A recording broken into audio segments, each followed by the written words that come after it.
আসসালামু আলাইকুম viewers, welcome আর একটি নতুন ভিডিওতে। খুবই সুন্দর একটি ভিডিও নিয়ে চলে এসেছি। এটা হচ্ছে আমি একটি ড্রেসের উপরে হ্যান্ড পেইন্ট করেছিলাম, যেটা আমি শেয়ার করছি।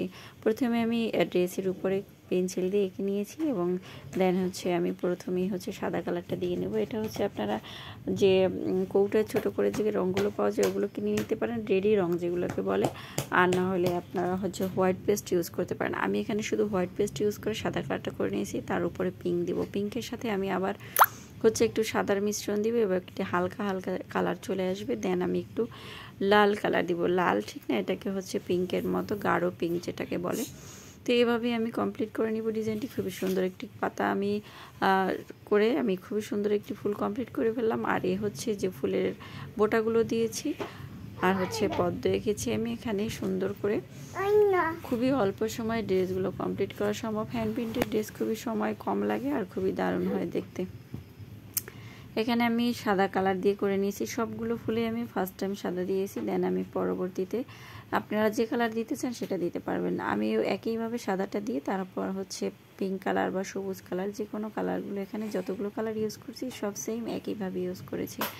এভাবে করলে হয় কি যে কালারটা হচ্ছে আপনার হচ্ছে যে কিছুদিন পরে যে হ্যান্ড পেইন্ট করার পরে হালকা হালকা হয়, কালারটা দেখা যায় না, এরকম হবে না। ফার্স্ট টাইম আপনাকে সাদা কালারটা দিয়ে নিতে হবে, দেন আপনি সাদার উপরে অন্য যে কোনো কালার দিবেন, তাহলে হচ্ছে কালারটা ফুটবে, সুন্দর লাগবে। এই তো আস্তে আস্তে করে কমপ্লিট হয়ে যাচ্ছে আমার ড্রেসটি। খুবই দারুণ এবং অসাধারণ একটি ড্রেস হয়েছে আমার। এই ফুল ড্রেসটি তৈরি করতে আমার খুবই অল্প খরচ হয়েছে। শুধু রং কিনে নিয়ে আর হচ্ছে কাপড় দিয়ে আমি ড্রেসটি সেলাই করে নিয়ে সুন্দর একটি ডিজাইন করে ফেলেছি। গর্জিয়াস একটি ডিজাইন হয়েছে, ড্রেস হয়েছে। তো এভাবে যেসব বিগিনার্স আপুরা আছেন এভাবে ট্রাই করতে পারেন। নিজের জামা নিজে তৈরি করি, দেন হচ্ছে কালারগুলো কিনে নিয়ে এগুলো আপনারা নিজেরা বাসায় তৈরি করতে পারেন। খুবই সিম্পল এবং দেখতে খুবই অসাধারণ হয়। এখানে আমি সবুজ কালারটা দিয়েছি। ফার্স্ট টাইম আমি সাদা কালার দিয়ে নিয়েছি, দেন সবুজ, এবার একটু হালকা সবুজ দিয়েছি, দেন আমি আবার গাঢ় সবুজটা ইউজ করেছি। এভাবে আমি পাতাটাও কমপ্লিট করে নিয়েছি। এবার এখানেও আমি সেম একইভাবে আগের মতো সবুজ কালারটা ব্যবহার করব।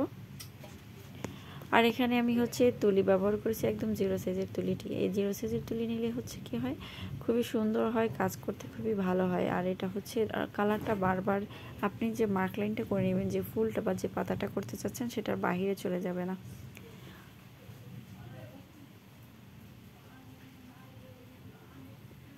কমপ্লিট হয়ে গেল আমার ড্রেসটি। খুবই সুন্দর, খুবই নাইস দেখতে হয়েছে। অল ওভার ড্রেসটি খুবই সুন্দর হয়েছে। আল্লাহ হাফেজ।